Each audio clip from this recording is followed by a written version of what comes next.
Hey everyone, my name is Connor Murphy. I work for the Reebok World Headquarters as a trainer in their gym, and I'm here to talk to you about the skill of the week, which this week it's the push-up. I'll show you a couple of reps. I'll talk about what I'd like to see during those reps, and we can also talk about some efficient and effective way to scale it to make sure that everyone is going to be safe doing these movements. For the push-up, my hands are going to start off shoulder width apart. I'm up on my toes, and I'm trying to keep a straight line from my shoulder to my hip, my knee, and my heel. To begin the push-up, I'll draw my elbows back and lower myself all the way down to the ground. I want my chest touching the ground to know that it's a full range of motion. From here, I'm going to simply press myself all the way back up to the top. A couple of reps at speed. Now what you'll notice is that I'm not bowing my elbows out. I'm keeping them tucked in so that my shoulder is working in the way that it's meant to be working. What I don't want to do is if I go super wide, sometimes you see push-ups like this, that just puts your elbows and shoulders in a funky position. It may make it a little bit harder, but I promise it'll be safer and much more effective as we continue to train that way.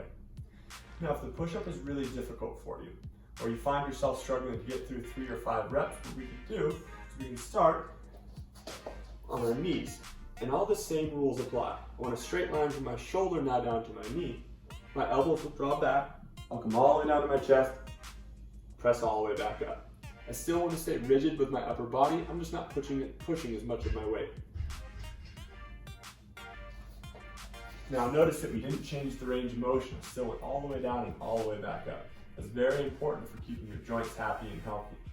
Now if that's difficult too, we can always just increase the platform in which we're pushing to where we can do it on a couch. But from here, I'm just pressing less of my body weight.